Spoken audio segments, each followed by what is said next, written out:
évidemment, ça piège absolument toute la catégorie populaire, et c'est un filtre qui laisse passer évidemment les autres, hein. C'est tellement évident. Parce que, évidemment, si vous dites Baudelaire, ou si vous dites Flaubert est né, machin, il est mort, machin, ouais, ok, ouais, c'est ce qui est marqué dans le machin, ouais, c'est l'affiche. Non, non. Non, par contre, si vous dites, au fond, est-ce qu'on ne peut pas comprendre toute l'œuvre de Flaubert à partir du fait que son père était menuisier et qu'il a été élevé dans ces fragrances de bois, de pin, de chêne est-ce qu'il n'y aurait pas comme un côté un peu proustien chez Flaubert, si je peux me permettre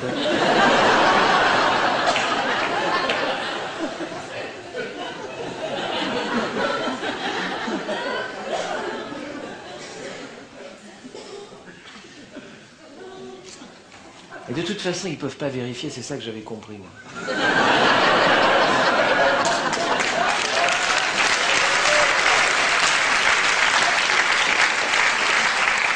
Vous dites à l'examen... Mais...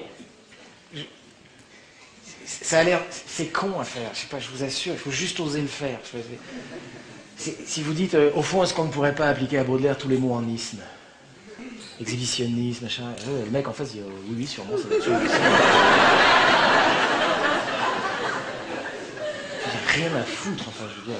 Vous voyez, en fait, quand vous faites ça, vous manifestez votre amour de ce monde-là. Vous manifestez votre désir d'en faire partie. C'est comme si Flaubert et Baudelaire, ils venaient bouffer chez vos parents tous les jours et vous montrez que vous êtes déjà un écrivain, quoi. Vous aimez ça. Et donc, moi, j'avais pigé ça. Et donc, je suis allé au bac. Je suis allé au bac avec l'intention d'avoir une mention très bien. C'est-à-dire, je vous rappelle alors la mention bien, il faut avoir 14 dans toutes les matières. Hein. Et la mention très bien, il faut avoir 16 dans toutes les matières. Et donc, je suis allé au bac français, j'ai passé un bac littéraire, voilà. Et alors, je m'étais dit, il y a 3 épreuves au bac. Il y a l'épreuve reine, d'accord, celle pour la bourgeoisie, ça s'appelle le commentaire composé, d'accord. On vous demande de faire un commentaire sur l'œuvre d'un de vos collègues, hein, Flaubert, machin, etc.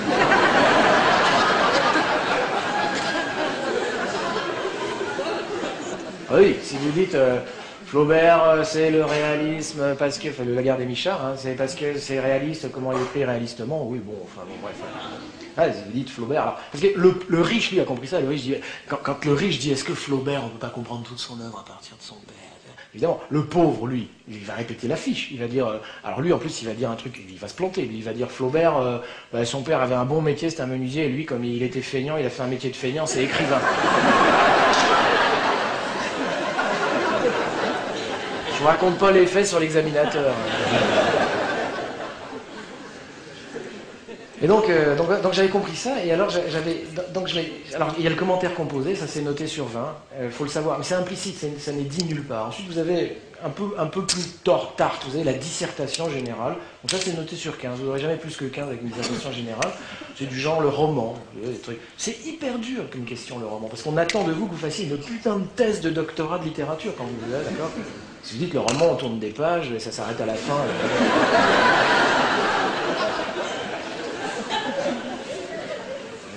D'accord.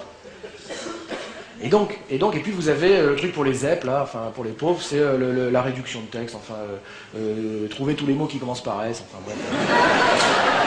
Donc ça c'est noté sur 10.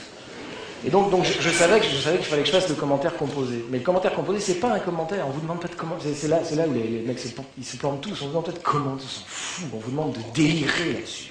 D'accord? Et donc moi j'avais triché,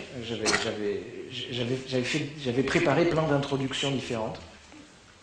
J'avais fini par piger qu'il n'y a pas 50 thèmes dans la littérature française. Je dis ça à ceux qui vont passer leur bac, ça n'a rien à ça. Tu regardes un peu de quoi ça parle, je dis bon, alors il y a l'amour, ouais, l'amour, ok, ouais, l'amour, la mort, ouais, la nature, ouais, d'accord, l'amour, ok, d'accord, ouais, la nature, ouais, la mort, ouais, bon. Mais vraiment, vous avez pigé le truc, quoi. Et donc, j'ai été fait une intro sur l'amour, une intro sur la mort, dans la littérature française, un truc. Et ça n'a pas raté. Le mec distribue les copies, vous avez 4 heures, et moi, je tombe sur un poème d'un mec que je connaissais ni d'Ève ni d'Adam, super viel, qui s'appelait « Des arbres dans la nuit et le jour ». Bang, bang, nature.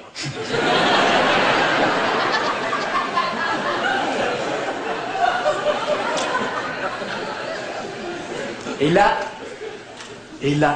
Je saurais jamais, j'aurais voulu être là le jour où l'examinateur il a lu ma copie. J'aurais voulu voir sa gueule. Le mec, il a dû se demander. 18 pages, j'ai fait.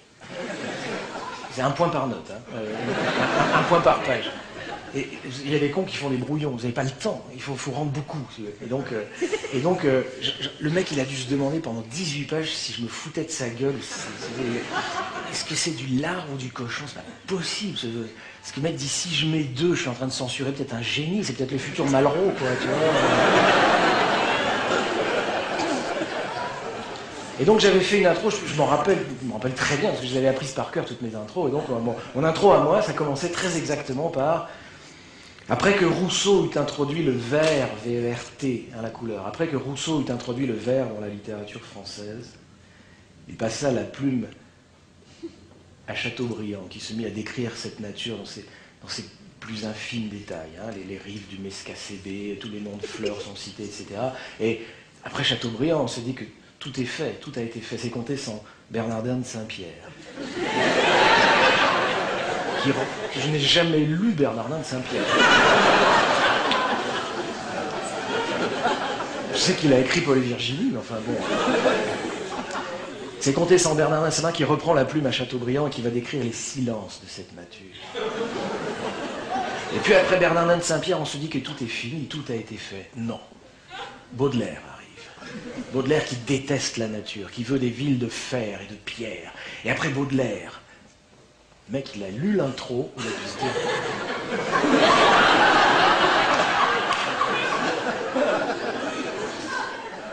Là, il a dû se dire, soit j'appelle l'académie...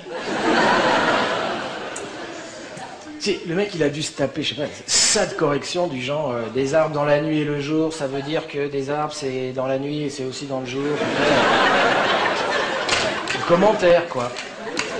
Tu sais, parce que c'était chiant et con comme poème en plus. C'était le truc genre candélabre de la noirceur. Alors, à vous la sève, à moi le sang, à vous la force, à moi l'accent. Alors, moi je savais que tous les autres, enfin beaucoup d'autres qui n'avaient pas pigé, parce qu'ils n'avaient pas une mère comme la mienne, allaient écrire candélabre, c'est parce que en hiver ça fait comme des candélabres. 7 sur 20, quoi. Il y a 6 maximum. Non.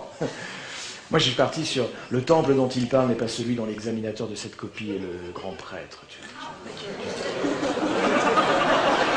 Je vous jure que je l'ai fait. Le mec... C'était assez couillu parce que je me disais, je tente le kit ou double, c'est 2 ou 18. Le mec pouvait dire, vous savez, normalement, vous ne devez jamais parler à la première personne du singulier. Les profs vous disent, ça sont des racailles. J'ai tout fait, tout, d'accord? Et puis, il faut pas... Enfin, moi, je parle à l'examinateur dans ma copie. Le mec pouvait dire, monsieur, vous êtes bien gentil, mais quoi. J'ai eu 18. J'ai eu 18, et là, donc je suis parti avec 69 points d'avance, hein, ça aide. Hein. J'ai raté la mention très bien à 3 points, ça fait une boule comme ça, à cause de ma matière la plus forte qui était l'anglais, mais j'ai oublié de recopier une phrase, ça enlève 1 point par mot, donc ils m'ont enlevé 7 points, et donc je suis arrivé dans mon HLM avec cette fameuse putain de mention bien qui m'ouvrait les portes du thermique, hein, c'est-à-dire Sciences Po. Alors là, ma mère s'est dit, j'ai mon chalet en Haute-Savoie. Là, on a eu des discussions sympas. Qu'est-ce que tu vas être? Je sais pas, ambassadeur. Faut que vous voyez la gueule de mon HLM pour comprendre. Et donc ma mère, je sais pas vous dire, ça roulotte. Enfin, tout était vengé. Enfin, son fils était à Sciences Po, quoi. Je sais pas, elle allait faire les courses. Elle disait, bonjour, vous avez de la viande pour quelqu'un qui fait Sciences Po? Du pain pour mon fils qui est à Sciences Po, enfin voilà. Tout le quartier disait Madame Franck, enfin parce que dans les HM on a